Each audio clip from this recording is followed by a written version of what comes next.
throughout history, black business has been through hell. For example, look at the Tulsa massacre that happened in the early 1900s.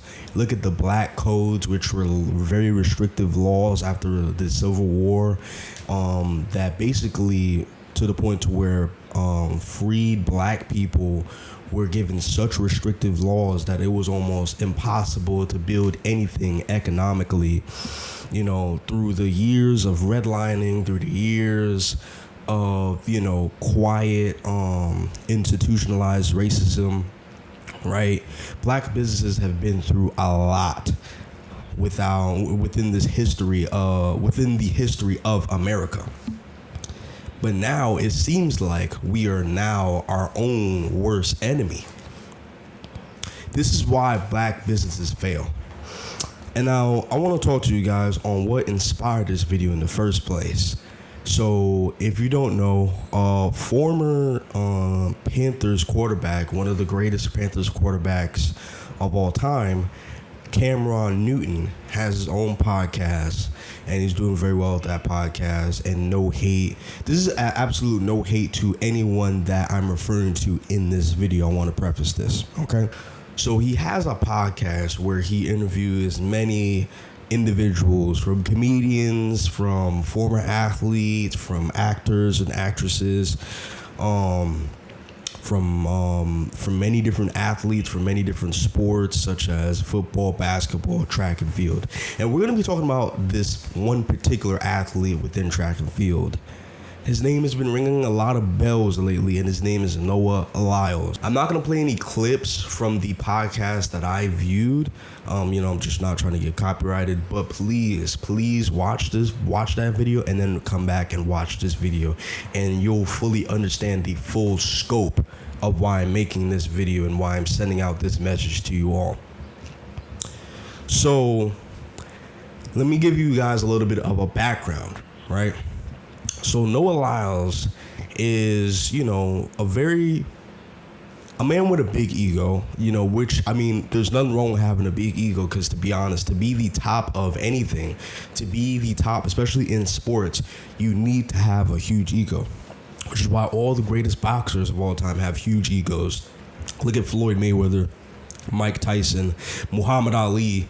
You know what I'm saying? They all have massive egos, because that's what you need to strive in sports, to strive in business, to be the top of the top of the top, to be the top of the 0.1%, to be the top of the 1%. You need that huge ego. But with that huge ego comes downfalls, come pitfalls, come cons.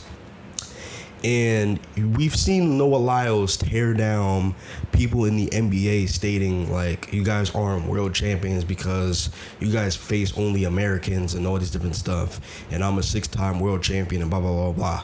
And comparing himself to Anthony Edwards, who has a signature shoe with Adidas. While Noah Lyles is an athlete of Adidas, but still there's zero talks of him ever receiving any signature shoe deal with said company. So he is known to be a huge complainer. And in this podcast, there's a specific clip that really rang bells for me as to the title of this video, as to the topic of this video, as to the thumbnail of this video. And so let's also give you a little bit more background. Michael Johnson. Michael Johnson is a track field legend who has set multiple world records within his heyday, within his era. He was the Usain Bolt before Usain Bolt. One of the fastest man on the planet at the time, multiple gold medals, has faced in the Olympics multiple times, all this sort of stuff. Is a huge name within the track and field, history, within Olympic history, right? So this is a big name, and it's a black man from the U.S. I forgot to mention that, right? So in track and field, this is one thing that Noah Lyles has always complained about. There is no such thing as a track and field league. For example, if you want to watch basketball on a regular Tuesday, you can go and tune in and watch an NBA game on TNT or ESPN or ABC, right? If you want to watch a game of football, you can go and tune in on ABC or NBC or whatever it is and go watch the Patriots versus the Buccaneers. Or if you want to watch soccer, there's so many different channels and leagues that they have within their sport. Cricket, even, and tennis, and all these different sports. There are leagues where you can just go and tune in on TV or even YouTube and stream it, or illegally stream it through StreamEast and all these different things. There are avenues in which you can access these sports and be able to just watch it, support with your viewership, and be able to, in a sense, support these athletes' livelihoods via watching them on TV. Track does not have such, but Michael Johnson came up with a solution, and he has made his own track league known as the Grand Slam, in which athletes run 4 times a year, get paid every time they run, and if they achieve first, they get more money. Just like the UFC, right? You get signed for a certain amount of fights per contract, and if you get fight of the year, or if you get fight of the night, or if you get knockout of the year, or knockout of the night, or whatever it is, you get a $50,000 bonus or a $100,000 bonus, whatever Dana White is feeling at the time. So you would think like, oh, this is a revolutionary thing. This is something that, Noah Lyles should hop on. But this is where the issue arises. This is where I start to get riled up and want to make a video about this. So he states that he has not joined yet. Why? Because monetarily, the value is not there monetarily. Michael Johnson does not have enough of the bag to provide for Noah Lyles. And since Noah Lyles, and because he knows that, he's like, okay, well, I need some market, so maybe I can finally get a signature shoe deal. Well, guess what? Because this is something new, this is a new idea, this is something that's never been traversed in track and field history, more or less, the market isn't there either. Because guess what? Right now, it's overall a decently small league. This is my problem, right? You have this black man, right, who just won a gold medal maybe a year ago, right, who is a 6-time world champion within track and field, right, within the 100 meter and I think the relay and all the different stuff, right? You would think that someone of his stature would hop on immediately, even if monetarily it isn't there. And don't talk to me and say, oh, you don't know business. Yes, I definitely do know business. I study finance. Right? This is the opportunity of a lifetime. You would think, let me go hop into this. Maybe this could become big. But no, the money is not there yet. But you're willing to be with Adidas, a European company that wouldn't even give you the inch to even talk about a signature shoe deal. They wouldn't even entertain the idea. And all you do is sit and complain on a camera and talking about how Adidas won't give you this and Adidas won't give you that, right? I'm going to be honest, right? This is exactly why black businesses fail.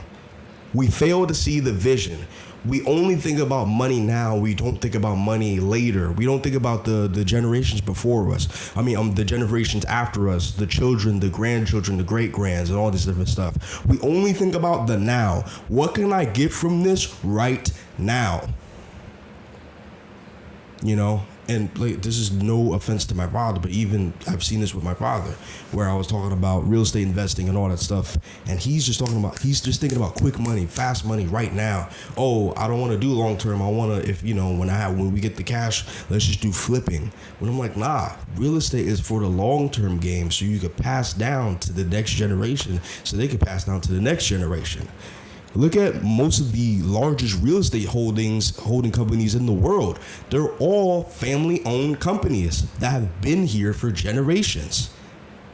Look at all the insurance companies. Look at all just look at all the largest companies in the world. Look at Walmart, a family-owned company that has been here for generations, passed down. Guess what? I guarantee you, when they first opened up, the money wasn't there at the time. But guess what? It's about the vision. It's about, I might not get a whole lot of money now. I might not get a lot of money for the next 10 years from this. But guess what? I can see the vision. You would think, as a black man who's been like, you know what, we need a track and field league. We need more exposure for track. You would think he would hop onto this. Yes, the monetary value isn't there right now, but guess what? This is what you can do. You can be like, you know what? Let me get a stake of the company. I'll take less money, and we'll become partners. And I'm gonna help us get connections. I'm gonna use my name. I'm gonna use my image to build this brand. So more black teens and more black boys could see that there are opportunities outside of the normal.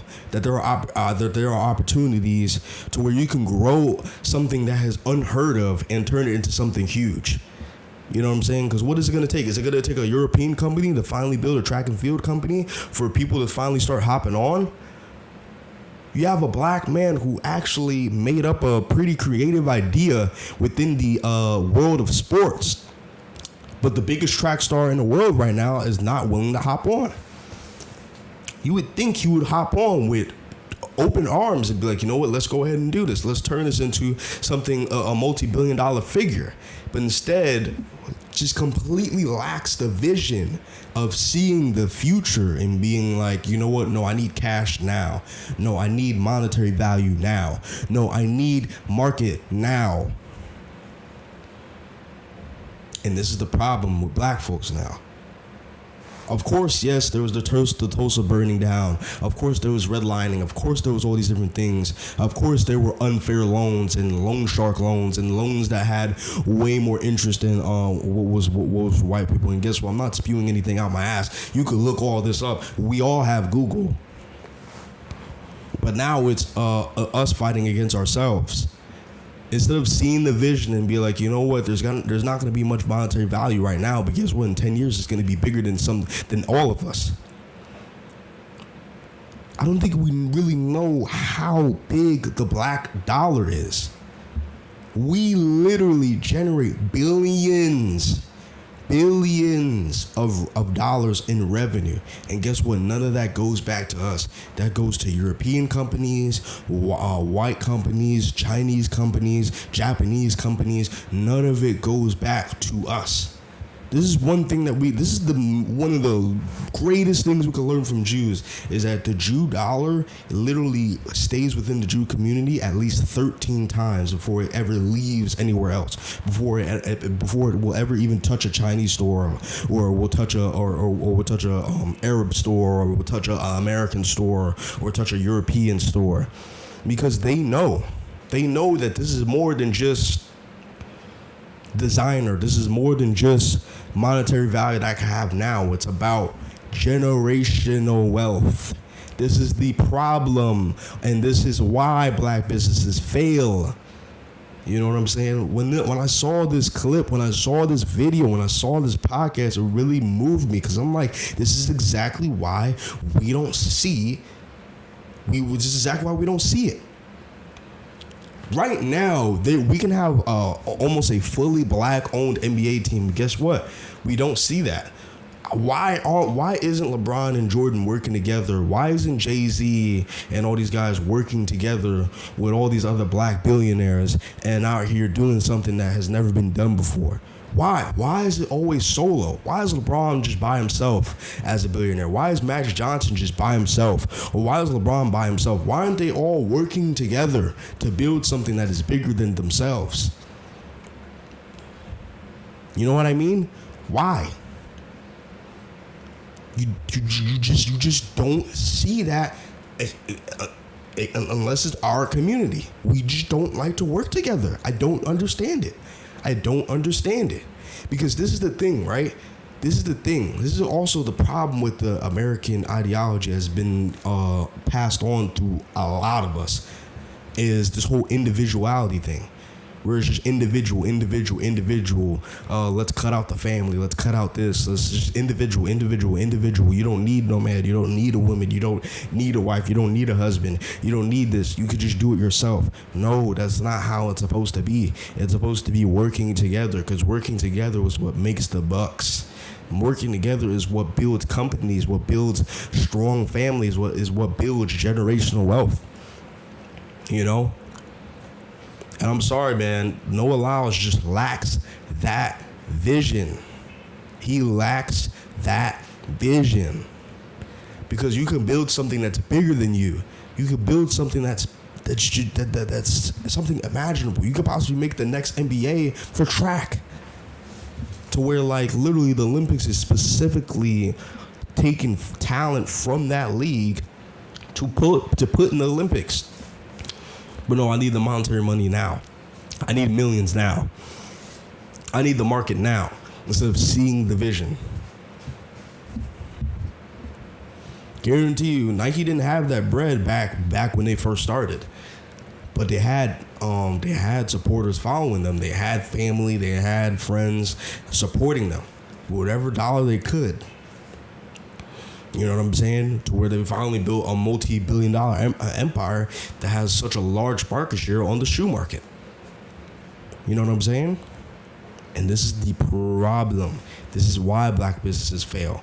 It's because there is no vision. There is no working together. There is no seeing the future. There is only, I want my money and I want it now.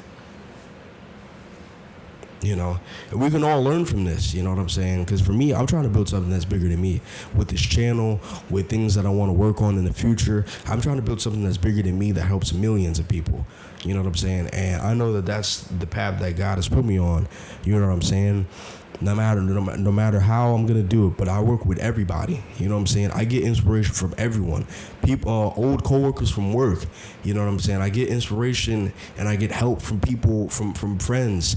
I get help and inspiration from my woman. I get help and inspiration from my parents, from strangers. Because guess what? I'm not gonna shut down no idea. I know that some people may see a vision that maybe I don't, so that can help me make something bigger than me. You know what I mean? So, you know, if you're black and you're watching this, man, you know, like, don't be afraid to ask for help. Don't be afraid to work together. You know what I'm saying? If you're seeing a business opportunity, the money may not be there at the moment, but guess what? See some vision.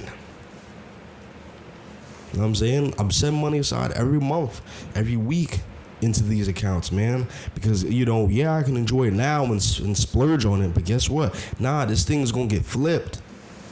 This thing's gonna get flipped to where when I'm 30, I already got $500,000 or whatever it is. You know what I'm saying? Like, you know what I'm like? Let's shut down the short-term gratification and turn it on to long-term. You know what I mean? But this has been my video. And this is why black businesses struggle so much in America nowadays. You know, we've had our time where it was very obvious who our adversary was, but now it's not very obvious. Now it's looking like we are our own adversary and we are our own enemy. It's time that we start seeing the vision. It's time that we start investing in ourselves, investing in the youth, investing in the future. It's time to stop buying appliances, to stop buying things, you know what I'm saying, and buying assets and building things. Because guess what? In my neighborhood, guess how many stores are just full of buying things? A furniture store just closed down, and guess what? They're putting mopeds and TVs and fridges in there. Why? How many things can we have? Let's build things. Let's have assets. Anyway, it has been I, the Don's Journey. I shall see y'all in the next video. Socials will be linked in the description.